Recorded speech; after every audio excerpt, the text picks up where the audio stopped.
HHDG.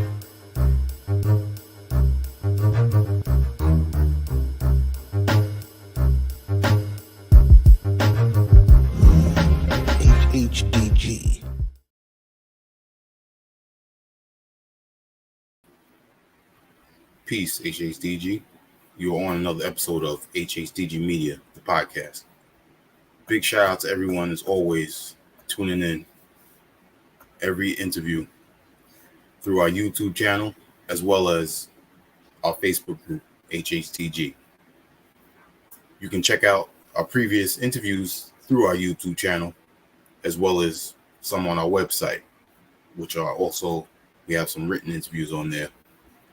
More recently, Solo to Beyonda, and a few surprises, which I'm not going to reveal right now. You'll find out once they're published. You can go and check out our website, as you can see on the bottom banner, hhdgmedia.com. And that is where you will find music posted on there, our merch, upcoming events, and much more. For tonight, we have a guest who will shout out to hero and novelist who I discovered through the Swordcast Discord.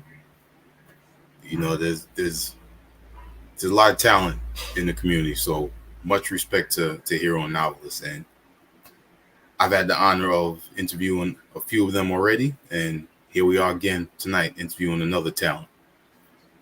He represents Buffalo, New York, and his producing talents definitely show an inspiration, which we will talk about who those inspirations are.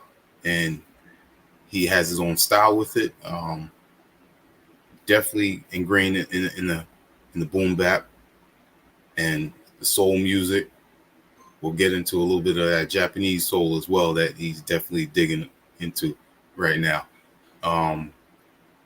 His ear for the placement in his production is what I enjoy, because it's not just, you could be inspired by another producer that you listen to, but you have your own way of putting forth the music that you hear and creating it, and he does that really well. With his latest project, which was a collaboration with another dope talent that we recently interviewed, Black Mugen, also known as King Mizza. That project's called Spirit Journey, and that dropped on July 9th of this month. I mean, last month, sorry, it's August right now. And that right there showed how ill his production can be with another talent. And I always enjoy hearing a producer that I'm not always too familiar with, but once I find out about them and I dive in, I like what I hear from this artist from upstate New York. And he did some dope work with Genesis as well on the foreword, as well as Hidden Village in the Snow, another dope project right there. And he's also got some ill beat series out there. One of them is Sushi and Grits. He's on volume 3 right now. And also, y'all definitely need to check out that Mischief season. That was a dope one that I heard a few months ago. And one thing I love is music on SoundCloud. You know, you always discover some dope music on SoundCloud. Not everyone has their music everywhere, but I've always been the person to go on SoundCloud and discover a lot. And if you want to hear more of his music, if you don't find it on Spotify or Bandcamp, go to the SoundCloud, which we will definitely provide those links throughout this interview. Another important thing that I like is a producer that showcases not just the other type of music that influences him, but also other things, like, for instance, anime. Definitely ingrained in his production. So we're definitely going to get into that as well. And also, you know, his love of football. So without further ado, once again, repping Buffalo, I'd like to introduce Mischief. What's going on, y'all? That was a great introduction, man. I appreciate that. I appreciate it, and thank you for having me on. Absolutely. I really enjoy doing intros because it's off the top for me. So there's nothing pre-written. I just Okay. go with the knowledge that I know and the music that I've heard from who I'm interviewing, and then just go from there. It was like Sway in the morning. I was like Sway-esque. I appreciate it, man. I appreciate it. Hey, that's on. I appreciate that one. That's a compliment right there. Definitely, definitely. That's dope, man. So born and raised in Buffalo. Definitely, yeah, yeah. I was born here. I moved to Charlotte for like a year, Mhm. but I don't know. I love Buffalo so much. Like I'll probably never leave. Like we never know what life gonna bring us. So Right, I right. can't say I don't know definitely, but the way I just love home, man. Ain't nothing like Buffalo. So what about it? That what's your love of Buffalo? Give us an example. Okay. Well, I mean, when I moved to a bigger city, I lived in Charlotte for a little bit, and Mhm. I got a lot of good friends in Charlotte. I had a good time. But the food, first of all, we're gonna talk about the food. Ain't no way the food comparing to no Buffalo food. Like they had no mom. I mean, there was a few mom and pop shops, but the way Buffalo is, it's like you can go anywhere, you get some good food, mom and pop shops, and you know, I don't know, like it's just nothing like it. The pizza is good. You can get, you know, uh, Mediterranean food, any type of food you want, you can get here in Buffalo. The people are great. Everybody's gonna say that about their city.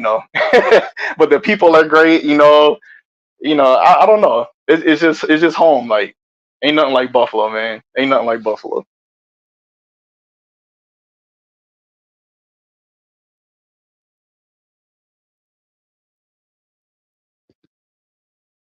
I think you muted. There you go. I was saying, and what about your love of football? When did that start? That's a funny story. I've always loved football. Um, my dad, he's a big sports guy. He's a Knicks fan, and I watch basketball with him, and then he's a Rams fan. So coming up, my dad would be like, I came up during the rough times of the Bills, so my dad will be like, it ain't no son of mine rooting for no Bills. You know what I mean? So I'm going to school and I'm talking to the kids, and they, I was an Eagles fan through middle school, and they was like, "Man, we from Buffalo." You know what I'm saying? Like, this is what we do. We came from Buffalo. Ain't no way. And I always used to secretly, like, me and my dad used to play Madden, so I used to like play with other teams with my dad. But when I run my franchise, I always had the Bills. So I always had a love for the Bills. And then like, even back in the day, I used to listen to the Bills games on the radio. So as I got older, it's part of life. Like if you from Buffalo, I mean, it's a few people that's not Bills fans, but Mhm. you a Bills fan and football is definitely part of life. Like you go to the store, see somebody they got a Bills jersey on, you say "Go Bills." That's just like a greeting. It's part of life here in Buffalo. So yeah, live and die with the Bills all day. Any particular player that's your favorite? I can't see the number too well on your jersey right Oh, there. this is 21. This is 21. Okay. This is my favorite Bill of all time. This is Jordan Poyer. Um, he was like a hard nosed, strong safety. I'm about to get a little technical right now. He was strong Sure. nose, strong safety. He used to set the tone in the game. Set the tone in the game. I just I resonated with Jordan Poyer. Like he had a chip on his shoulder. You know what I mean? Like he used to play hard, not dirty though, but he was just all had a nose for the ball. So yeah, Jordan Poyer. I mean, there's a lot of good Bills players. Like Mhm. we used to have Marshawn Lynch. He's one of my favorites. Eric Moulds, Yeah, um, Lynch was a beast. Thurman Thomas. But yeah, Moulds was a beast. Moulds was a beast. So yeah, there's some Bills players, other Bills players I really like, of course, but Mm. Jordan Poyer off. no others can compare to Jordan Poyer, but he played for the Dolphins, the competition right now. So I'm a little sad, but that's how But the business goes sometimes, you know. didn't Poyer start out with the Eagles?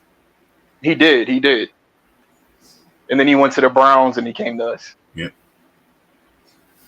Yeah, So you're a yeah, defense. that's my guy right there. Yeah, I love defense, you know. Yeah, I ain't finna get too much into football, but yeah, I love defense, you know. When we play Madden, that's my you ain't scoring on me. It's not going down like that.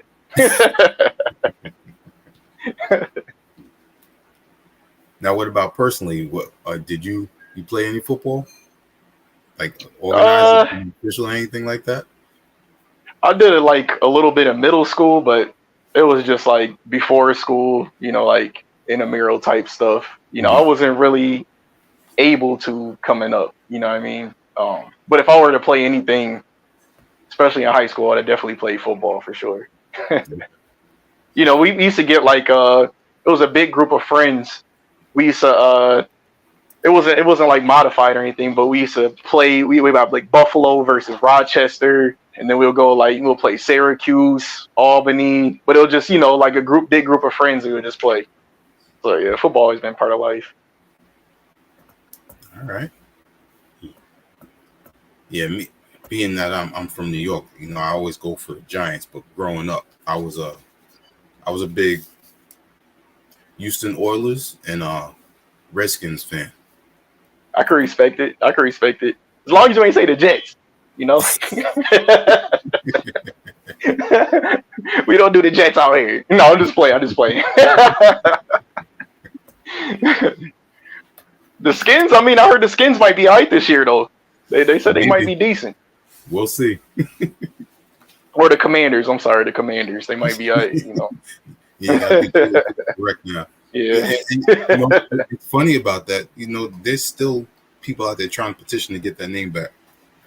I seen that. And I see there was a tribe or something where that was the guy in the picture that was their ancestor, and I don't know. I don't know the technicals, but yeah, I heard a lot about that. I grew up with them being the Skins, but I respect what they are now too. So it is what it is. Mm. So as a producer, I know that you used the machine, right? Was it the micro? Yes. Mm-hmm. I started off with the micro, but I'm using a MK1 now. It's just like the MK1, standard okay. MK1. All right. Yeah. Was there anyone that you seen producing firsthand before you started? Like in person or online? Yeah, in person, yeah. In person. Not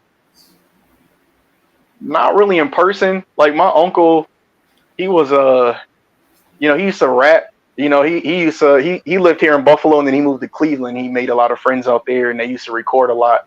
Mm-hmm. So there was some friends that he knew that made beats, but I never seen them make them in person, but I knew them, so I just always wanted to kind of get in cool with them, and be like, man, y'all making music, y'all making beats out here, so no, I don't know anybody who made beats in person in front of me. Young Queso from the Swordcast though, his older brother is the first guy I know personally that made a beat. He made a beat out of the Price is Right instrumental, or the intro song for the Price is Right. He made a beat in like '07, and we used to just go over to their house and be like, yo, turn that beat on. We don't want to hear nothing. Turn that on right now. So I never seen him make it, but yeah, Young Queso's older brother was the first guy I knew, and then the guys in Cleveland. Yeah, those were the people I knew that was making beats like that. All right, that's dope, man. So I know that you have a big love of Ninth Wonder and the Justice League. Tell us one of your early introductions to Ninth Wonder. Was it through my earliest introduction? Oh, I'm sorry. What? No, I was saying, was it through Little Brother? No, it was actually through Ninth Wonder instrumentals, because my uncle, like I said, he used to rap, so he used to make like a lot of instrumental CDs. So when he was living in Cleveland one year, I think it was the summer of '08, right before I was about to go to senior year in high school. Mm-hmm. And I went to his house. I went to go visit out there. He made me a instrumental CD, and the first half was like SoundClick. Yeah, I don't know if you remember SoundClick, Yeah, I remember. but yeah, the first half was like SoundClick producers, and the second half of the CD was just all Ninth Wonder beats. And I was like, good, like, what is this? You know what I mean? Like, what in the world is this? Like, I don't know, like, Ninth Wonder, he's different, Like, I've come up listening to beats for a long time since I was really little. But something about the way that Ninth Wonder puts his beats together, Mm-hmm. and when I heard that, I was like, man, like, this is incredible. So that was like my introduction to Ninth Wonder. And then That's dope. in school we had like a computer lab. So I was just fiending, you know what I mean? I was fiending for beats. So I would just go in there and download as many Ninth Wonder beats on my PSP, and I would just run them back and forth just over and over again. But yeah, that's the intro. Oh man. See, we got a similarity right there. You just mentioned the PSP. I used to take that with me all over, and I used to always put music on there with my memory card. Man, but that was like breaking for the time. Like, people were still using CDs back then, you know? You had your music right in your pocket. You could put some videos on there. Like, we was way ahead of the time, man. Yeah, because at that time, I'm not sure if the BitTorrents were big at that time, but I know I was downloading anime too. So I was, watching anime series that was straight out of Japan and everything at the same time. Oh yeah, LimeWire. Come on now. All the songs straight on the PSP. It was a little bulky in the pocket. It ain't like having your phone in there, but it got the job done in 08, 07 around that time. Yes, indeed. Shout out to King Mizza tuning in. That's the homie. What's up, bro? What's going on, man? Man. Hey, you brought back memories when you talk about the PSP. Yeah, I mean, I collect retro, and I'm kind of like looking to get a PSP right now, but them things is going for a grip. Like, man, I don't know, Yeah.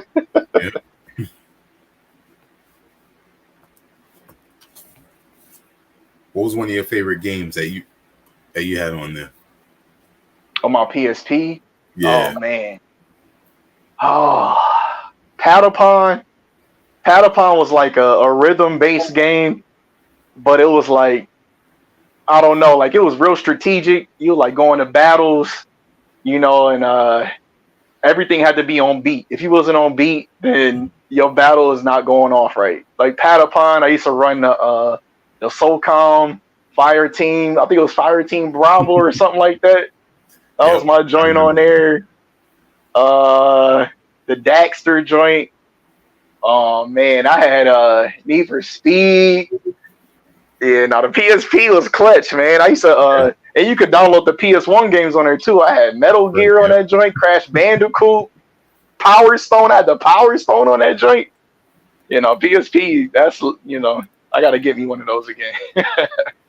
Yeah. I used to play a lot of Gundam games on there. And what else was on there? There was the B-Boy game on there, which was dope on the PSP. I think I remember that. Yeah, that was dope. Yeah, there's this game store around the corner from me that I go all the time. It's like a retro game store. So yeah, I might have to go up there and get me some of those. Yeah. We were talking about other inspiration in the intro for you, and we mentioned Ninth Wonder. Another that always comes up, and every time I think of his name, I think of Evolution and Hard Knocking Drums. I'm talking about Black Milk. I already knew. The way you introduced him, I already knew. Oh man. I'm sorry. You could finish. I'm sorry. I didn't mean to cut you off. I was gonna say before we even talk about your introduction to Black Milk, how was that experience seeing him perform live? Oh man, it's crazy because that was my first concert. Like coming up here in Buffalo for a long time, we didn't really get like, I mean, you might get like the mainstream person that comes to the Bill Stadium, but we didn't really get like the underground artists at all. So that was my first concert, and I don't know, for him to be one of my top 3 producers of all time, and like, you know, that I think that was my wife's first concert too that she had been to. So it was, you know, we were there together. Like he's right in front of us, you know what I mean? Like yeah, that was an incredible experience. I still hold that to this day. Like I feel like that was like a pivotal time, you know what I mean? Like I don't know, just to feel that energy, just to be in a room. Yeah. Everybody in the joint sweating, you know what I mean? He got the band in there. He had Nat Turner, that was his band. Man, like yeah, Black Milk, that was a great concert. I wish he would come back to Buffalo, you know. That's dope. Yeah. And I got a piece of signed vinyl from him that night too. I saw that. Yeah. Yeah. That's dope. I mean, you can't beat that. Definitely can't beat that. Yeah, I've seen him perform a few times in New York, and one of those times was at Fat Beats before they closed up. Like the last week before Fat Beats closed up, they had people coming in every day to perform and DJs, you know, spinning, which was, you know, great way to close out for that's dope. A well-known company. And that's dope. Black Milk was one of them, and you know, he tore it up. And one of the other memorable times was, remember when the Random Acts album came out with Guilty Sense and Sean Price? I saw all 3 of them perform in Brooklyn before. That was an amazing night. You saw Sean Price in person? Yeah. That's really dope, man. That's a legend right there. Yeah. That's dope. Yeah, Black Milk, you know, it was a point in time, maybe like probably around 2011, where I was really trying to like just find new music to listen to, and I kind of got into the Detroit rap. You know, like I feel like Detroit and Buffalo have a lot of similarities. You know, just the way the cities look and feel, and there's a lot of similarities. You know, but I was really getting into that. I was listening to Elzai. Then I heard about Black Milk. He was doing a lot of beats for Elzai. I was like, man, this guy is crazy, man. He's that guy. Yep. I'm going to show you a piece of vinyl and tell me, you know, what comes to mind as soon as you see it. Okay. Black Milk, Sound the Alarm. Ooh, that's the single? Yeah. That's tight. You got that from the show? No, I had that for a while. Okay. I might have to, you know what I mean, send you some bread for that. No, I just play. No, yeah, that's like my favorite time around when Black Milk was creating, when that song was made. Like, that's like my favorite Black Milk. Yeah. That was it, you know, that at the time when he was coming out, and again, like you saying, Elzai, I mean, he was doing stuff with Fat Ray, you know, a lot of Detroit artists. And, you know, just hearing his sound, you knew it was Detroit, but it still had his distinct style to it. And it was just amazing.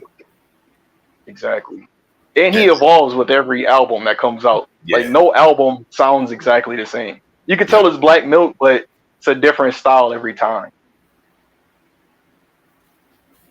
Yeah, it's amazing, you know, his energy. And the reason I say evolved is because if you listen to each album after that, his lyricism continuously got better. His production got better, and I think he started to experiment more, but still had, you know, a foundation to it that was still dope. Yeah. I don't know why I can't even think of the name of the album right now, but the electronic one. Tronic. You know, that's my favorite, but that was super experimental. You know what I mean? You could tell he tried a lot of different stuff with that, but it still sounds like Black Milk, but it's like stuff you never ever will hear. Oh, come on, man. Wait, so I gotta know, like, are you getting these as they're coming out, or are you buying them after the fact? No, at the time when they were coming out, I was buying a lot of this stuff. Yeah. That, that's even better. That's even better. Oh, I'm jealous. Yeah, I just got his instrumental album. I think it was Broken Wax and Sound of the City instrumentals. That Oh, was Sounds of the City is amazing. yeah. That's the Oh one. yeah. Yeah. Yeah, I think around the time that the Sound of the Alarm came out was when Broken Wax was out too, and Oh yeah. that's another. That's just one of those that you just let it play, just vibe out to it. And Broken Wax for a long time, you couldn't really find that nowhere. Like you could find it now, but it was a point in time. Broken Wax was kind of rare, you know. I used to have the homies come. Oh, come on, man. I used to have the homies come over. I just throw the. I used to have the electronic version though, like the digital version. You know what I mean? Had the homies come over. They're like, "Yo, what did you playing?" But you know, you got the physical. Hey, you know. But that's a good one. Around that time when he was dropping a lot of this, I was in the record stores, Fat Beats in Manhattan, A1 Records, and in Brooklyn I was in Beat Street, Music Factory. Those are my places that just vibe out. And what was great at that time was a lot of the music that he was putting out, I was hearing on all the underground radio stations. So to be able to go to the record store and get those copies of what you've been listening to on the radio stations and have it for yourself to play whenever, it was a great feeling. Yeah, especially at that time. Yeah. Now, yeah, you fortunate because you around all the good stuff, you know. Around in New York City, I got the good stuff out there. Yeah, it's just sad that the record stores are not the way they used to be now. But yeah, at least we still have access, through the internet to still be able to get a lot of the physicals. No, you're right. You're right. Like, yeah, there was this place around the corner from me called Record Theater that I used to go to all the time, and they closed a few years ago. That was one of the saddest days, man. I got to go way across town to get records now, or buy them online, like you said. That's dope. I got to give a big shout out to Soy Is Real that's tuning in. Are you familiar with him? No. Okay, I'm gonna link you to him because Please do. This is a true definition of a multi-talented artist right here. And okay, I've watched him on Twitch, and now he's on the Kick app, creating production from scratch. Okay, but it's just amazing to see the orchestration of what he does. And nice. Like I said, multi-talented, so it's not just the production, it's not just lyrics. He does the visuals as well, and much more. So after this, I'll send you a link to check out his work. I appreciate it. What's up, bro? What's up? Thanks for tuning in, man.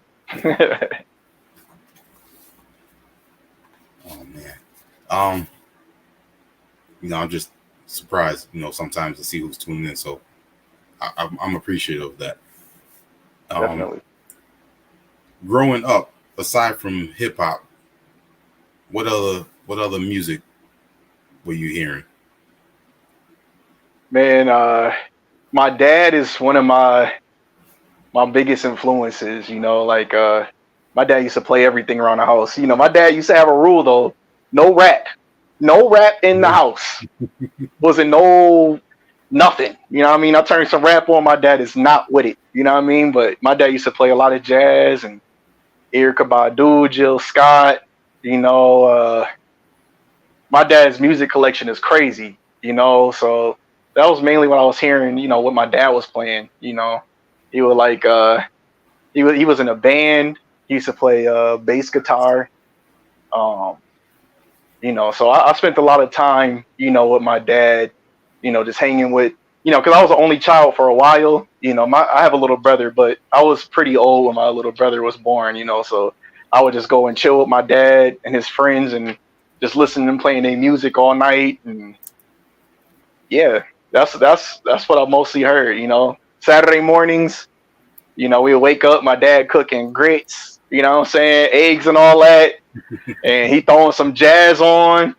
Um, yeah, Marcus Miller. My dad loves Marcus Miller. Uh, Jill, like I said, Jill Scott, Erica Badu, all that type of stuff right there, especially a neo soul.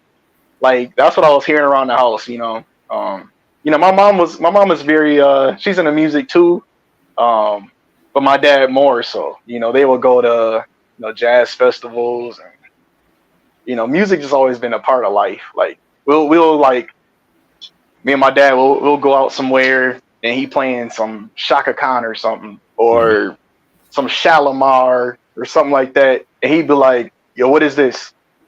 And at first I didn't know what my dad was playing, but then after a while he'd be like, "What I'm playing? Who's singing this song?" You know, he just asked me no questions, and I'll just get on to it. After a while, I knew everything. You know, I know this Shaka Khan. It's it's Patty. My dad loved him some Patty LaBelle. You know, the Patty right here. That's Patty singing that right there. You know, so yeah, it was a very musical household. My little brother used to play piano. Like everybody did a little something. Oh, nice. You know? Yeah. All around. I used to play drums. I took drum lessons when I was little, and I was unappreciative. Now that I'm older, I understand. You know, my dad, he paid for me he bought drums for me, paid for my lessons. Mm-hmm. And I got to an age where I got to middle school. I just want to hang out with my friends. Well, I don't want to play drums no more. You know what I mean? Now that I'm older, I'm like, man, I wish I would have kept with them drums. You know, like the evolution of time, I would have been crazy on them joints. But you know, it was very, very musical household for sure. Nice. Now on your Bandcamp, it says, now it doesn't say. The World is, I think, your earliest track that I see on there from 2014. Was that your first official track that you put out? That's my first official track that I put on my Bandcamp. That's the Ahmad Jamal. I chopped up on that joint. But no, my first joints are on SoundCloud, I think. I started making beats officially in 2013. First beat I made was in 2009, but 2013 on my SoundCloud, I got some joints on there. All right. So like the Chill Out, I think Frosted Flakes. Frosted Flakes is the first. Oh, you dug through you not wild out here, man. Hold on, dog. Yeah, that was the that's when there's a whole story to that. I didn't have times was hard. Times was hard back then. I was living on my own. What was that? 2013. I was 22 years old. I ain't had no computer or nothing, but I had a phone, so I downloaded a DAW on my phone, and it was just one day I was like, I watched this Crisis video actually. Crisis made a beat on Machine. And I was like, growing up, like I said, I played drums, and then in school, like I'll be beatboxing, people be freestyle over my beatboxing. I was like, man, I'm making beats. This is what it is. I'm about to make beats. That was a crazy summer. Like Rhapsody, She Got Game came out. The Ninth Wonder, Lady May came out. It was a lot of stuff that happened that summer.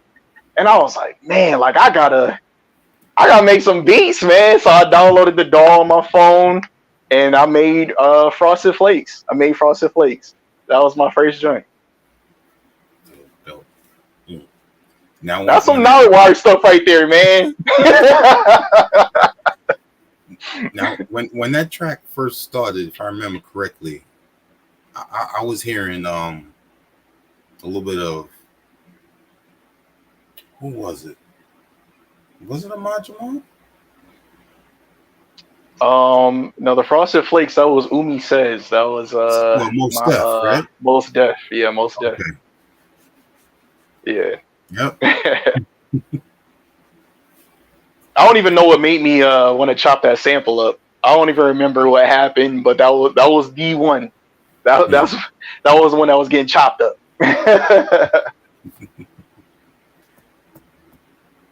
And you had them drums knocking on that too. I appreciate it. I appreciate it. I didn't know what I was doing, man. It was a little sequencer doll on my phone.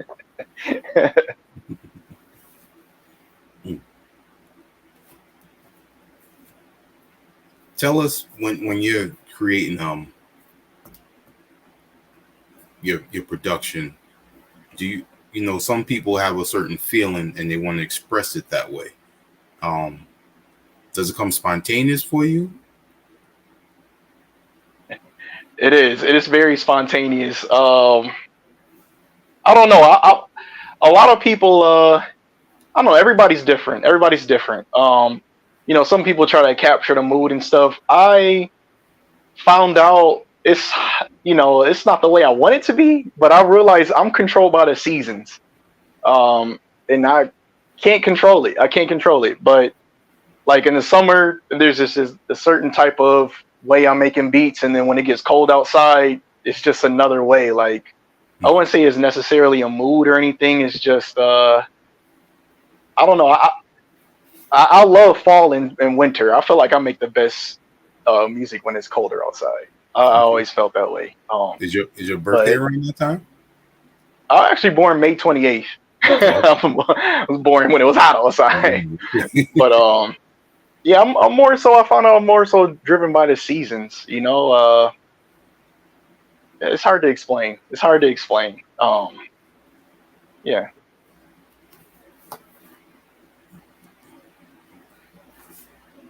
There was a point in time also when I was kind of trying to fight that a little bit, and I was trying to I would challenge myself to make certain types of beats, like a dark beat and this and that, but you can't fight what's going on inside of you, you know what I mean? When you got to get it out, it is what it is, Yep.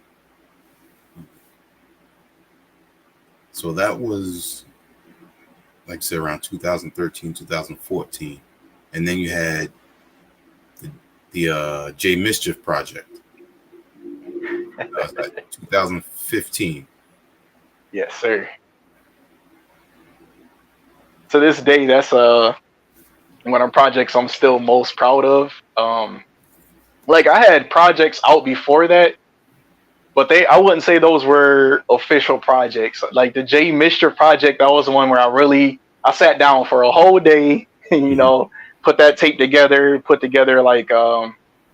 that was after I bought my machine. So all the stuff you hear on that project is from when I bought the machine on. Everything else before that, I hadn't made beats on my machine. So yeah, J Mischief project, I was just, when you first get into your craft, you just every morning, afternoon, night, evening on the beats, like just on it. I was young. I was 23, 24 at that time. Like, yeah, just all day. I just had, yeah, that's still one of my favorite projects. Definitely. I think on this project, you showed a lot of range early on in your I appreciate it. Style. Yeah, I did. I had a lot of different type of samples I chopped up on there too. Like at my job they play a lot of different types of music. I work at a university here in Buffalo, so all types of music, and some of that hippie music that they playing out there, you can chop some of them up and get some good beats out of those. So I was chopping up some hippie samples. I had some rock on there, soul, prog rock. I was really into prog rock, like chopping up prog rock at that time. That was my thing. Yeah, it seems like you're right. It goes in like a certain transition on the project, because I think early on you hear more like horns and drums, then it gets more soulful, and then near the end, like you were saying, the prog rock I think I was more towards the end. Yeah. I mean, actually, that's kind of the way I try to do it. Like I tried to have that project transition into different phases. Okay. So that's cool. You got that. I was very young though. That was just me just trying to do the best I can, But I'm still very, very proud of that project. I love that project. So It's dope. It's dope. So that was around 2015. When talked about Black Milk and Ninth Wonder, Madlib. When did you? What was your introduction to Madlib, or that one song or project that really caught your attention? Madlib. Oh man. I'm trying to remember the app I used to use to stream back in the day. Oh man, I can't remember now, but there was an app I used to use on my Xbox 360, and it used to have like an underground tab, so I used to just go through, and that's when I first heard MF Doom and then Madlib. Like I said, growing up, I wasn't able to listen to rap and stuff like that. Mm-hmm. So, that was like my real introduction, like '09, and Madlib, he's just I don't know. I got Madlib as the GOAT. I know a lot of people ain't gonna agree with me on that, but I feel like Madlib, as long as he's been making music, and I feel like he's had a lot of influence on people. And I'm not trying to start no, because producers can get very intense with their arguments on their goats. You know what I mean? So I ain't gonna say no names, but Madlib had influence on some of your favorites. Yeah, as long as he's been doing it, his influence he's had, and the way he makes his music, like with Madlib, so he get like 2 hours of sleep a night. He making music all day. He got terabytes of just beats. Like, yeah, Madlib's that guy. He's that guy. I All day. remember. I can't remember how long ago it was, but I remember there was an interview where he was talking about he sleeps for maybe like 2 or 3 hours, and that was Exactly. back then he was talking about that. Other than that, it was just making music. Exactly. I mean, and it's like when there's somebody like that, he's like, I don't know, his language is the beats. Like he's talking to you through his beats. You know what I mean? Yeah, Madlib's that guy. It's not much more I can say. Like, it's Madlib, Ninth Wonder, Black Milk, Amano Mari for my third. But yeah, Madlib, Okay. yeah, the GOAT. And Madlib, he loves music so much, but even then, he still humbled himself and says, I'm still not as good as I can be. And he compares himself to a lot of jazz musicians and says, I'm not there yet. He does. But I mean, that's what I like about Madlib. And even like, he has like to go with the humbleness, like he has a certain level of mystique. Like, he don't need to be seen. He wants to be heard, but he don't need to be seen. You know what I mean? And I really love that about Madlib. Like, I mean, even for me, like this is probably the first time a lot of people seen me. You know what I mean? But I respect that. Like, I'd rather be heard before I'm seen. Like, I could care less if y'all see me. I just want y'all to hear some of this music. You know what I mean? When was the first Sushi and Grits released? First Sushi and Grits. Oh man. It had to be 2014. You can't find those online because I deleted those. It was just because like I said, the first beat tape I really consider as my real first one was the J Mischief project. So, everything before that I just scrubbed from the internet. But about 2014 though, about 2014. Okay. I was working at one of my best friends, my homie David. He's part of my music journey too.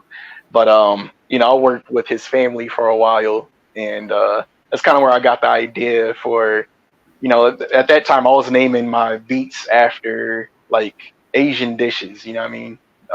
His family. I work with his family at a Asian restaurant. So I got a lot of inspiration from the music they even used to play in there. So yeah, I used to just name them after the dishes at the place, and Yeah, that's the first Sushi and Grits, 2014. 2014. All right. Yeah, because I was going to ask you, being that you mentioned that your father made grits, I was going to ask you if sushi was a favorite of yours, and you combine the two of them for your project. Okay, so yeah, listen, my dad family from Alabama, you know what I mean? So grits is part of life, you know what I Yeah. mean? Like that's part of life right there. But the idea of sushi and grits is more so like coming up, you know, I was in anime and playing Japanese games and stuff like that. So I kind of, you know, like I said, I came up with Shaka Khan and all that. So I kind of mix the idea like the grits is the soul, you know what I mean? And the sushi is my kind of like the newer stuff I got into as I got Mhm. older and I brought in my horizons, you know. So it was me kind of mixing two worlds together. That's what sushi and grits is. Uh, Grits is the soul, nice. sushi is the newer me, you know. It's like soul, yeah, just food for the soul, food for the soul. There That's you all go. it is. That's all it is. Like I don't know. Like one of my examples is like Rush Hour. Rush Hour is sushi and grits to me. Or you go to like you got Chris Tucker, Jackie Chan, and the cultures blend beautifully. You go to Japan and you got people out there break dancing, and that's sushi and grits. That's sushi and grits right there. You know, Hmm. I like that connection. yeah, that's how it works in my head. So when did you get into all of the Japanese soul? Japanese soul. Okay, so um, Ninth Wonder. When I was really learning how to make beats, Ninth Wonder used to do U streams, and he used to be on the U stream.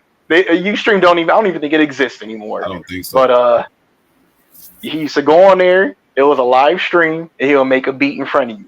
In Ninth Wonder, one episode, he was like, "I'm finna chop up some Japanese soul," and he turned on this because that's my thing. I wanna chop up a sample you never heard before, and Right, you'll right. probably never hear.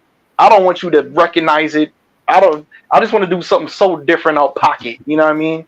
And that night Different. when he was, yeah, exactly. And when he was chopping up them Japanese samples, I was like, and they sounded familiar.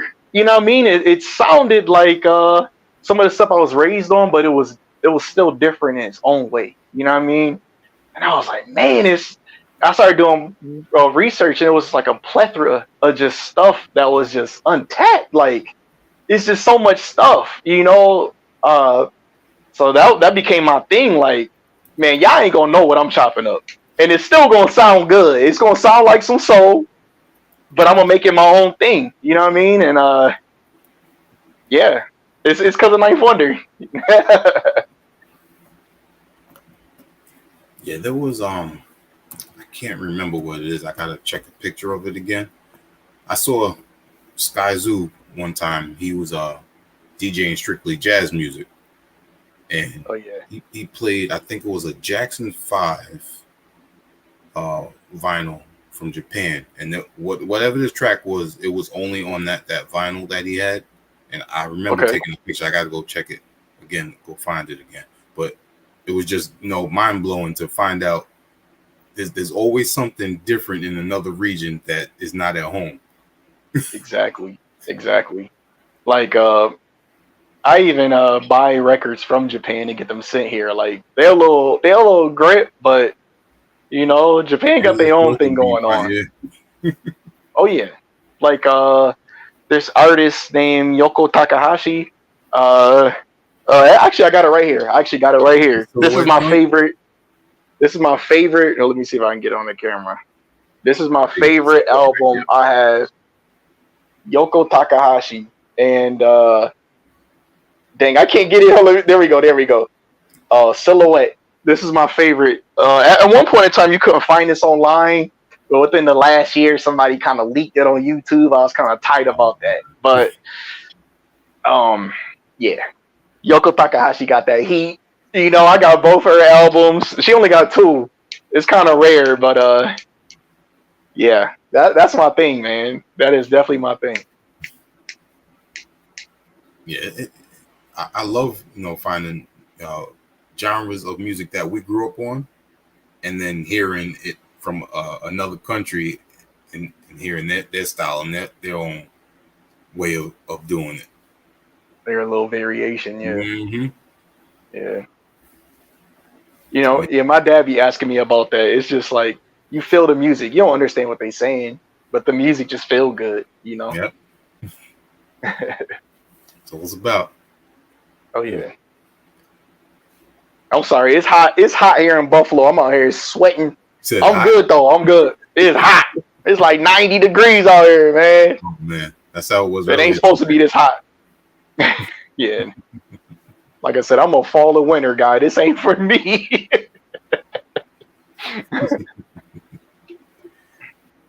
Hmm. Genesis. When he's also from Buffalo. Is that correct? Yeah. Genesis is a legend out here. Like everybody love that man. I kind of grew up with him. So, being that you grew up with him, um, tell us how it was, seeing him come up with the music and to where he is now, and then to the point of you creating a project together, Forward, and then also um, Village Hidden in the Snow. It's funny. I come from it was just a community of friends. I think I met him around '07. I was hanging with some other friends and he came through and chilled. We used to be playing Budokai. That was our thing. Budokai and Budokai Tenkaichi. We used to go crazy on that. So I know him for a minute. We kind of fell out of touch as we got older, and then um, I used to work at the Buffalo Convention Center. Well, I used to do like side jobs at the Buffalo Convention Center, and he was working out there. And we kind of got in touch. He was like, "Man, I heard you was making beats." Because he's always been a very artistic guy. He's always been singing, dancing. He do the capoeira. Nice. Uh, he was into a lot. So he was like, I heard you make beats, and I was like, yeah, I make beats. And I was like, we can connect on some stuff. He sang, I think him and his crew sang the national anthem at the Bills game one time. Wow. So they was doing a thing out here. So I'm, like I said, I'm just always down to work. So when he was like that, I was like, man, of course, I'll send you some joints. So I sent him some tracks. Man, I can't remember the name of the first track. Oh, I can't remember it. It was a Loop in the Third sample though I chopped up, and he got on it, and we was like, man, this sound incredible. So we started recording a few joints, and after you knew it, like we had a whole album. So we just released the album. Then we right before the pandemic hit, like literally, like it had to be like a little bit after Kobe died. We filmed the video for the Village Hidden in the Snow. Then the world locked down, and then we released that, and everybody was like, "Man, this is crazy." Then we released the album after that, and then we're still working to this day. But dang, I was about to say his government name. Genesis. He a legend out here in Buffalo though. Like everybody know Genesis. Always big ups to Genesis. That's my brother. Like you know, he's tied to the family a little bit. Like yeah, that's my brother. He had a little. Well, I mean, that's my guy. The city supports him. Everything that he's been going through. Yeah, yeah. You I know, know. he's been going through a lot, but yeah, he a legend out here. He always gonna be a legend. That's my guy, man. Keep it positive and keep on going, Genesis. Exactly, exactly. Being that we speaking of him, let's go and show the visuals for the track One and All off the Forward EP. Right.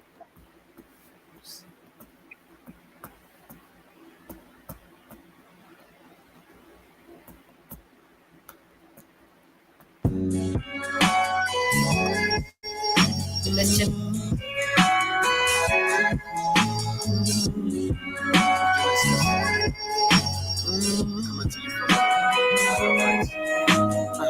Peace to you all, I know I told you I was coming sooner. Praise to the Most High, cause he's my one and only ruler. Not like these rap guys who treat hip-hop like Montezuma. I love to sing about the leaves of spring and moon in June. I tell them all the time, it's just this heart of mine that keep me running smooth. You gotta configure your heart and mind. You keep it real, then you can't get exposed. It ain't a skill if you ain't written those. Now on to bigger goals. Sunrise in Kenya, I belonged out there to lead the Lions. Moonlight in Ghana, dancing melanin keep me excited. We make this music like a rocket ship. We wanna see the world, that's why you steadily seeing us rocking it. I take it back to 9-3, my soul is infinite. Control is mischievous, ironic, isn't it? Don't have to wait for me no more, I'm in the present now. I'm bringing presents out, I sing with presence now. Welcome one and all, I told you I would share my spirit with all of you. Thanks for your patience now. Check out how Genesis grew. Welcome one and all, I told you I would share my spirit with all of you. Thanks for your patience now. Check out how Genesis grew. Man, I ain't heard that in a minute. That joint still sound incredible. That is a good song. That's the song I was talking about. That was the first one we did together right there. Mm-hmm. That was the first one.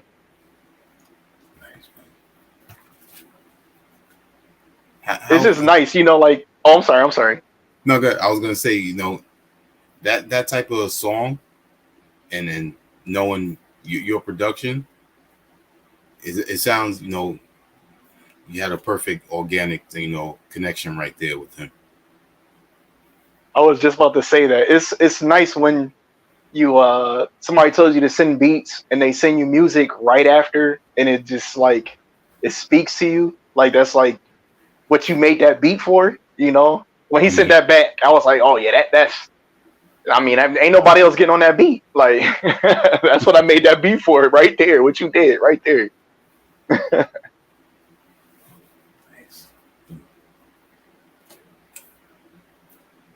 guess it's time to, you know, talk about the new project with Black Mugen, Spirit Journey. You know, in the Discord when the two of y'all, you know, surprised everybody, I was like, were the two of these, you know, these two working together? It's like, oh shit. Man. And you know, I appreciate, you know, how, you know, everyone in the group that, you know, is musically talented is not on some go listen to my shit, you know, go listen to my music and, you know, constantly flooding with that. You know, everything is just, you know, I do music, you know, here it is, you know, I'm working on this. And, you know, what do you think about this track or, you know, project? And y'all always, you know, let us know, you know, when things are about to drop. And I appreciate that, you know. And then hearing the final product is great. I appreciate that. I was gonna say, when did actually, you know, let's start off with how you and King Mizza, you know, started collaborating. I mean, I'm a competitive guy, okay? So I come from like a background of crump, which is mad competitive. We battling. But it's out of respect though. We battling. So King Mizza joined the Swordcast. He just started. King Mizza got heat. Like his beats is crazy. So he just in the Swordcast just dropping bombs. And I'm like, dang, like I've been to Swordcast for years. I ain't finna just let you come in here and just drop bombs like that. That's crazy. No. So he would drop a beat. I'm dropping the beat back and forth, back and forth. So then he hit me. He was like, yo, I rap too. Like, send me some beats. I'm always down to collab. Like I said, if you want to work, I'm always with it. So I sent him some beats, and the stuff he sent back, I was like, come on, man. Like, not only is your beats crazy, but you spitting crazy on this joint too. Like, that was another joint where it was like, when I heard it, I said, yeah, these beats was made for you. Because some of those beats were newer, and then some of those beats I had for a minute, but it was just like they was waiting for the right person to get on them beats. You know what I mean? Yeah, King Mizza, that was that's a pivotal. I'll say it. You know, that was within the last 3 or 4 months, but that was a very pivotal time in my journey, my music journey for sure. King Mizza is definitely part of my music journey. That's dope. Wow. Yeah. See how He that guy. No. Oh, I'm sorry. Yeah. I'm sorry. No, I was just saying. You see how things work out. Yeah, man. It was just like natural, man. It was just natural, but yeah, King Mizza is that guy. Like, I don't know, like he still be getting me mad. Like, you know, like he drop a beat and I'm like, dang, like I gotta hit the studio real quick. Like, ain't no way you finna just drop that crazy heat like that, man. Like, come on now, you know. But yeah, that's how that came about, you know. And it happened kind of quick too.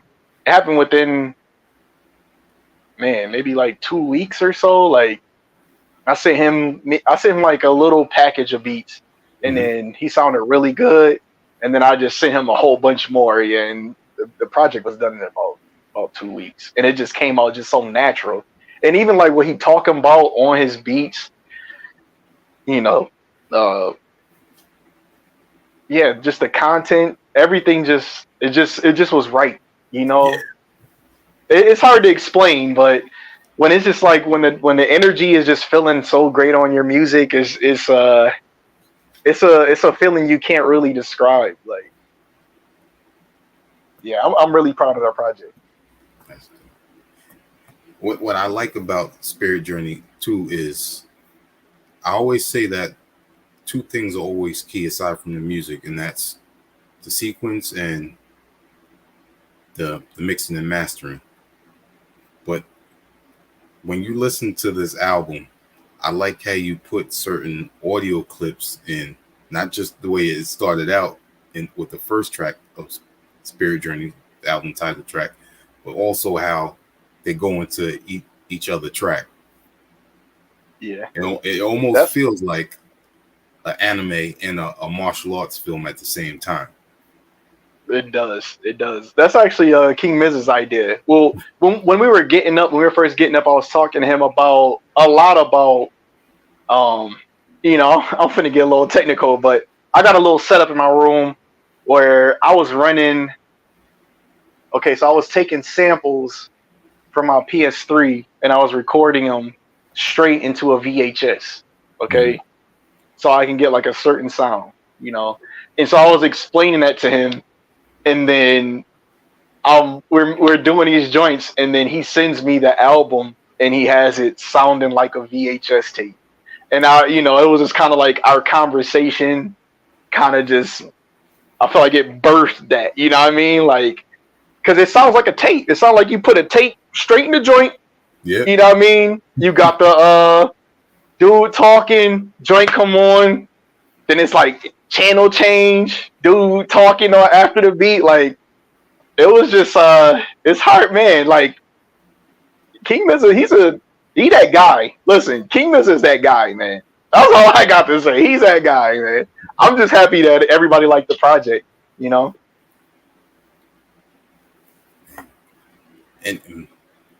But you know, don't downplay your production as well, man. You know, listen, I try my best. I try my best. I try my best. And you know, speaking on that, you know, that gritty VHS style, the last track, God Chakra Rap, that's one right joint there. That's my joint.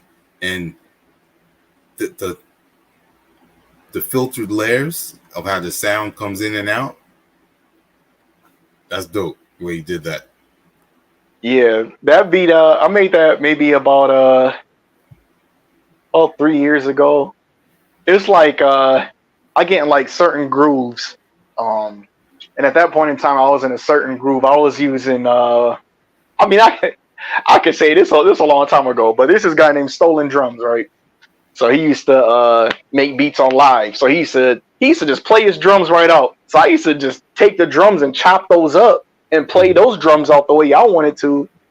And I was getting into a groove, and I was just where would I get that? I think that's a Japanese sample, and I chopped that up on top of those drums. But that period in time where I was making those beats have a certain sound to them because of that.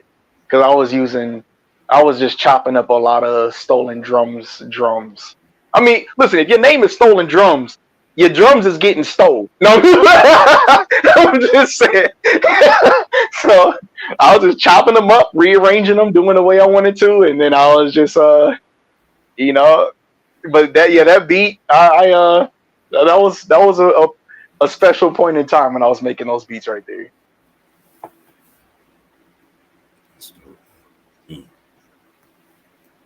Now, when you before you sent him the beats, did the two of you talk between any type of vision that you had for that album?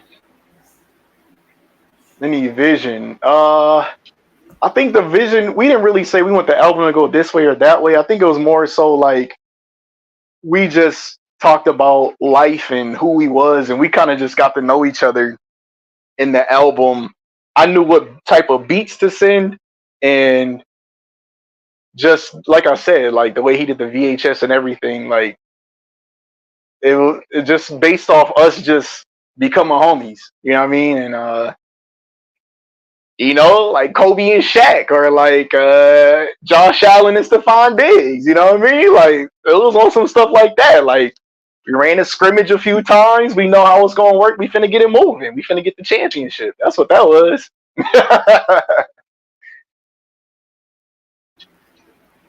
And I know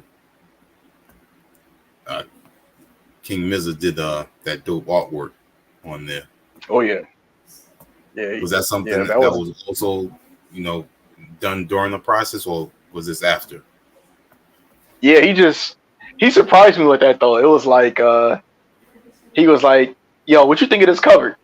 And he just dropped it on me. I'm like, "What you mean when I think of that cover? That joint is crazy." And then he sent me the back cover where the dude swinging his arm behind, and I got the track listing on there. I'm like, "What you mean what I think it is? This joint is incredible." Like King Mizza do everything, man. This man is a Renaissance man. Yeah, it was. I think that's more so matching his because it's the Black Nugan, so that's his character right there. So yeah. It just kind of fit perfectly,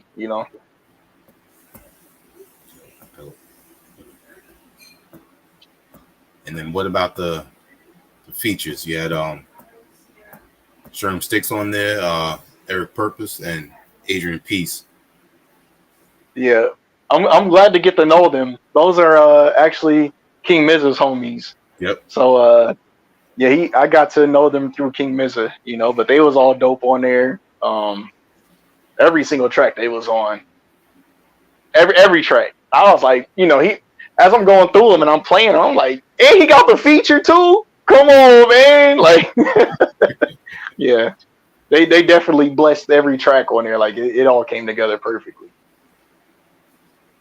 But that's what I'm saying. Like, he had that's why it just worked so perfectly. Like, man, like we the way the visions came through, and he knew who to have on what track. Like, yeah. I don't know. It's hard to make a album that just feels natural. Like it just felt natural.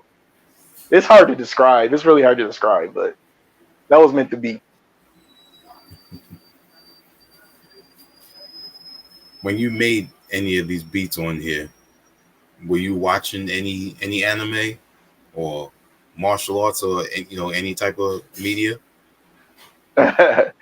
Yeah, that's I actually have I'm in the old stuff, so I got a tube TV next to my setup, right? Like where I'm at right now. This is my computer in front of me, and I got my TV right here.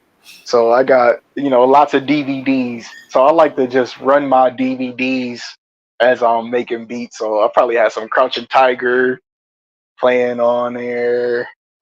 Maybe some Samurai Champloo. Maybe some Rush Hour. I got a crazy DVD collection down here. But yeah, more than likely I'm just playing a DVD and I'm, of course with no sound or anything, but I'm just making the beat, having that on at the same time. It just sets the vibe.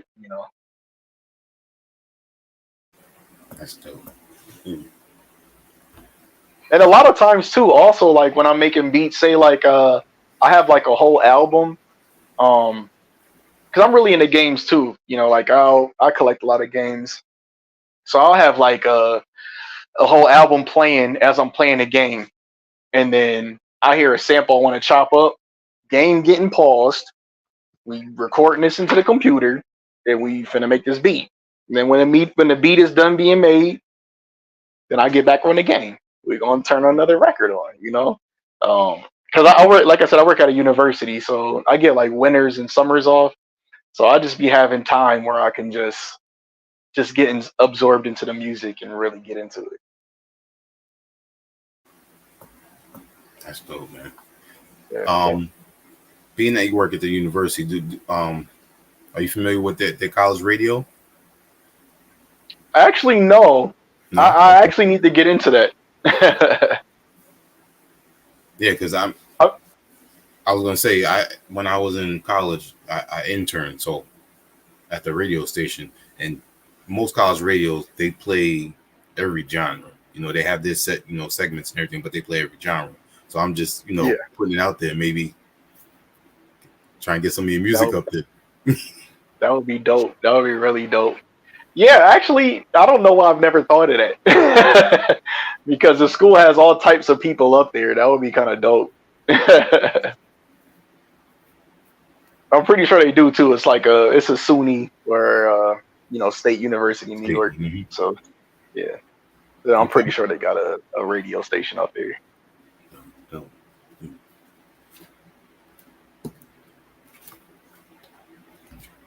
With this project, I think I say this all the time. I do my best to spread the word through all the social media platforms that I use. But it's great when you get responses from people that you don't even know out there, and then seeing people share it as well. So what's a great response that you have seen or was directly towards you from the Spirit Journey album? Spirit Journey. First and foremost, I want to thank the Swordcast because they definitely supported. Victor Von Doom definitely support. Like, it was nice to see that. And yeah, like, I have my people that follow my music, and then King Mizza has its people that follow his music too. So we were able to kind of combine audiences. So it was just nice to get to know a lot of other people that I would have never met without King Mizza. You know what I mean? And just spread the music. But it's been over. It was kind of like I said, I'm like you ain't gonna see me too often. You might not talk to me too often. But it was nice to interact with people who enjoyed the music. It's not an experience I really get to enjoy too often because I kind of stop myself from enjoying it. You know what I mean? But that was nice. That was nice. Yeah. Now, how crazy was it to have Hyper Combo finish and then Hyper Combo on Hero and Novels' album? That was crazy. That was crazy because we finished our tape before they put out their track listing, and so there was one day in the Swordcast where they was like they put out their track listing, and I hit up Miz. I said, "Yo, you see they got a Hyper Combo joint, bro." And King Mizza, he's just so in tune. He was like, "Yo, like it's just meant to be, bro." Like, what I mean? Like he just came with like the calmest energy. Like, yo, it's meant to be. Like, I'm like, yo, great minds think alike, dog. Like, I'm just like, I'm all hype. Like, yo, this is insane. And he just like, yo, bro, like, it's the vibes, bro. Like, but yeah, that was cool. That was real cool. You know, you know, maybe one day we might get a mischief's King Miza hero novelist joint. Maybe one day we might get a joint like that. That'd be Never kind know. of crazy. Never know.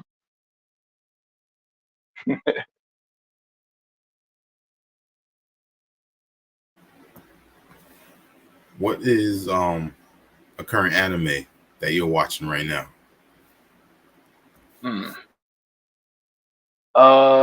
Me and my wife, we finishing up Doctor Stone. That one is pretty good. And I always got to run back Death Note. Like Death Note, I got put on the Death Note through the Swordcast. Um, and I was like, I don't know, I'm not really into I don't know, it's hard to explain. I'm not into stuff I can't explain or supernatural things. Can we put it that way? So when I heard about that, I was like, ooh, I don't know about that. And I was like, let me just check it out real quick. And I was like, oh, Death Note is incredible. Like the story, everything about it is incredible.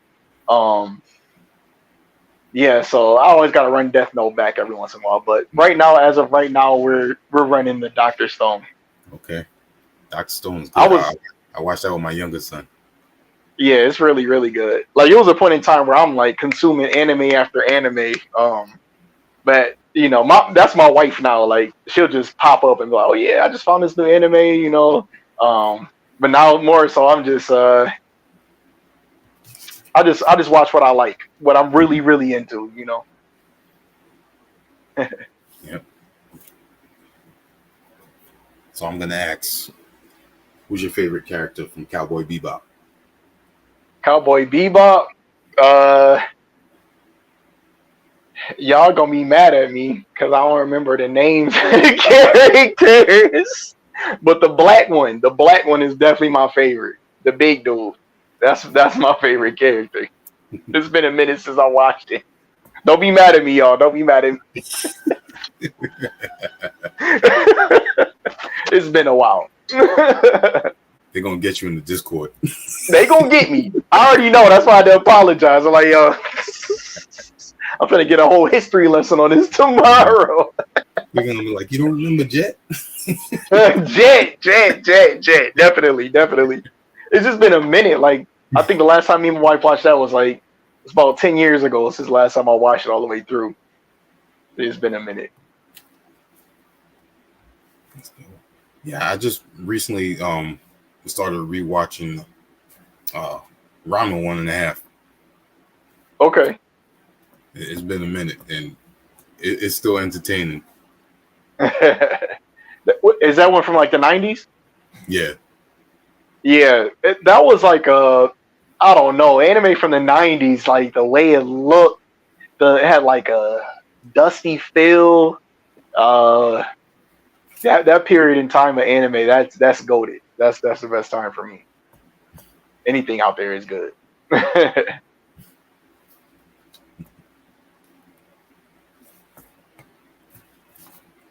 This is something I like to ask because life and music gonna always intertwine. So how do you balance being a husband, a father, taking care of the family, and the music? It's difficult. Like at first, me and my wife, we were together for about 7 years before we had our son. So I used to just come off of work and I would just make beats. And my wife is into like doing makeup and like doing Comic Cons and stuff like that. So we would have our time. We would play our games together, watch shows. Then we have our time where we just creating. She doing what she doing. I'm doing what I'm doing. But after my son got born, it's difficult. It's like you get home from work, you gotta be the dad, and I love cooking. So I'm cooking every day. It's not even because You enjoy I it. just love cooking. So I'm cooking every day. So I get home, take my shower, spend time with the family, cook dinner, and after that, I'm cooked. I'm finna go to bed. So it's like I usually use my time off of work, so I get like a ridiculous amount of time off of work. I get like from December to like the end of January off, and then I get from the second week of May until maybe like the second week of July off.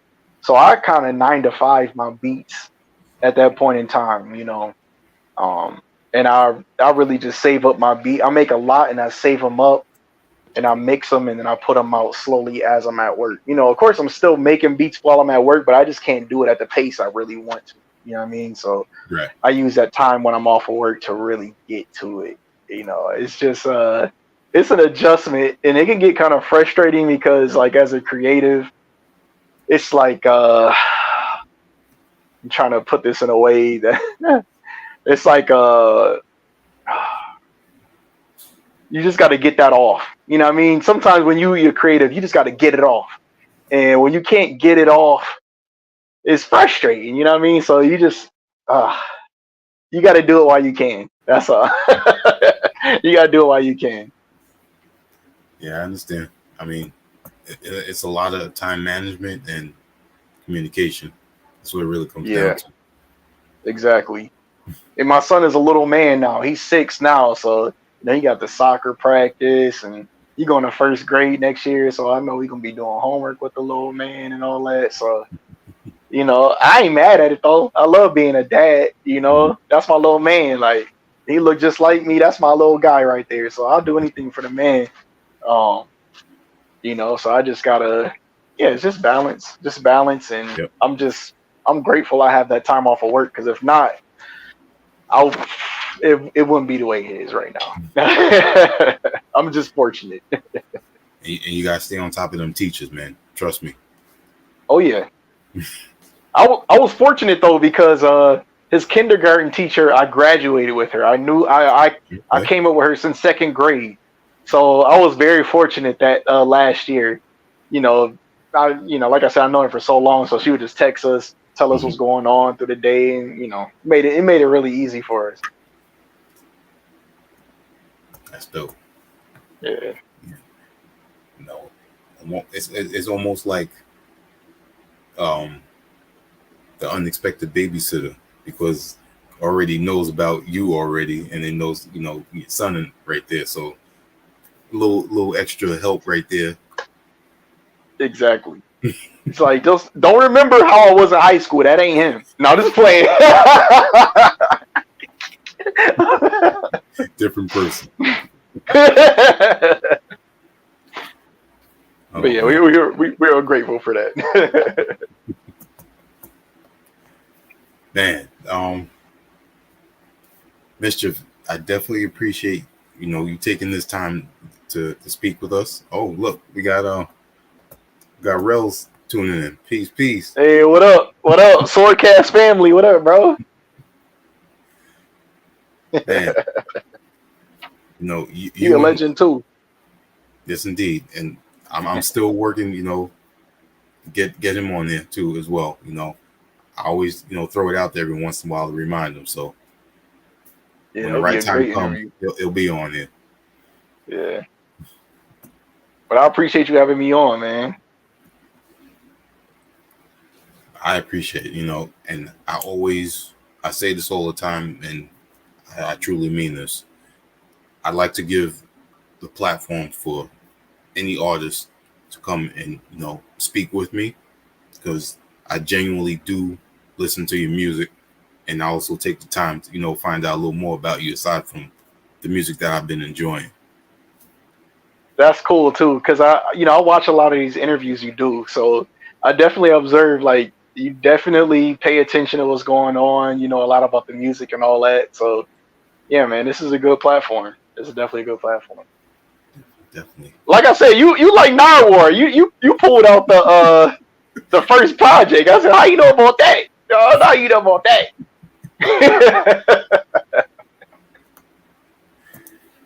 Oh man, I'm gonna go and put up the link one more time for the new project, Spirit Journey.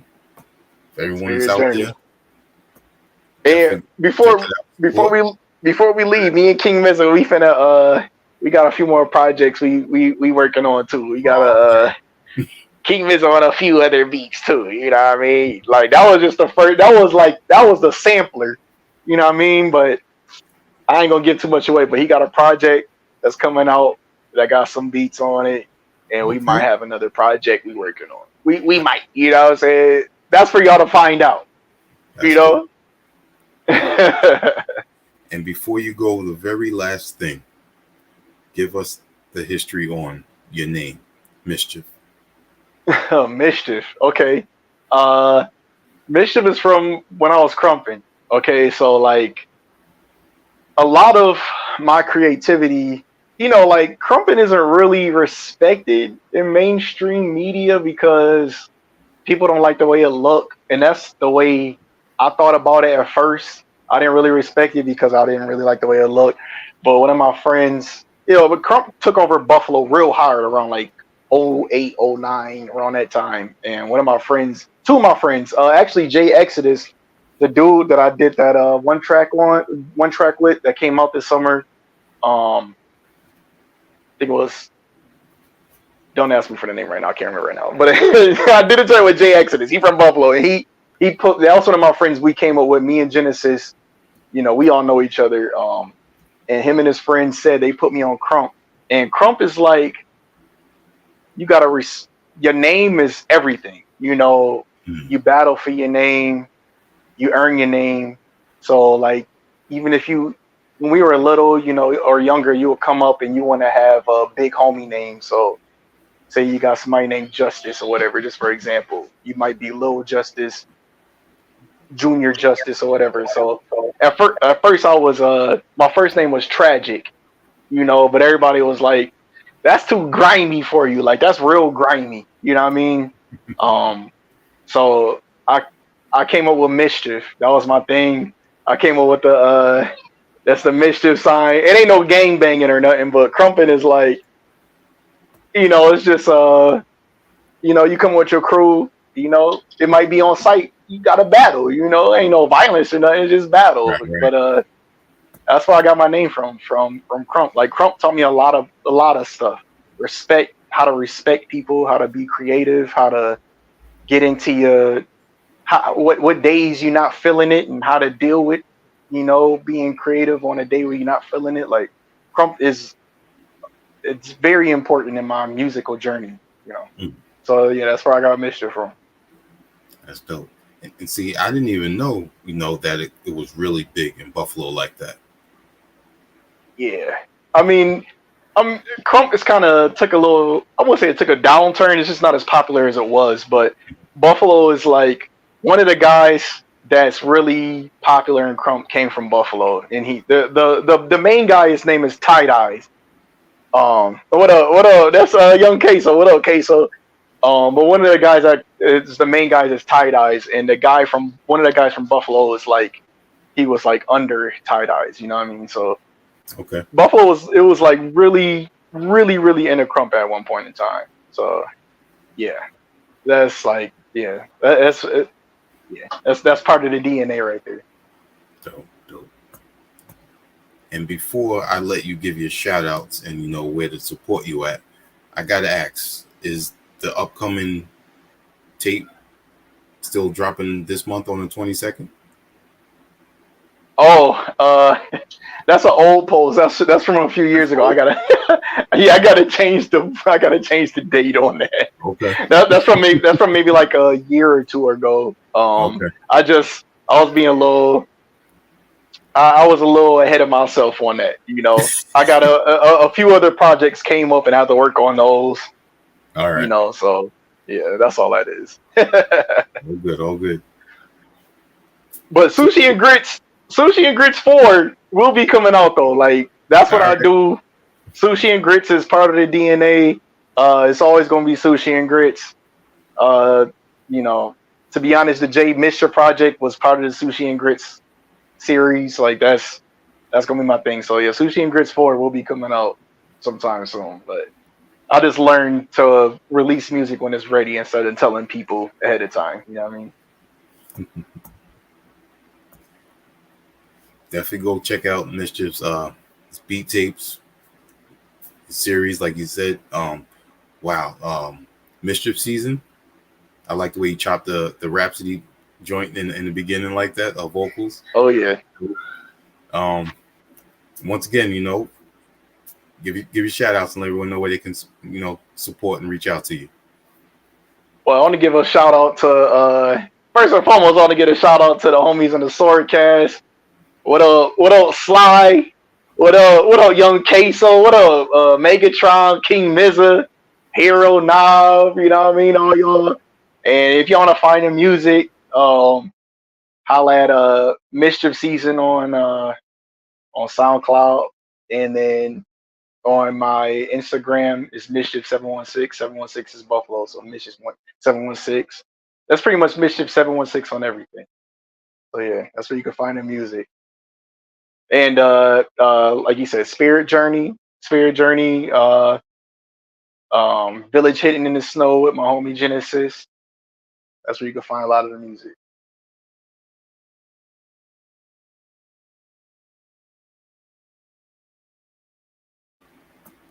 Mischief, repping 716. 716. Thank you once again. And for all those out there from HHDG, we're going to say peace. Peace. We love y'all. Love y'all. I appreciate it, man.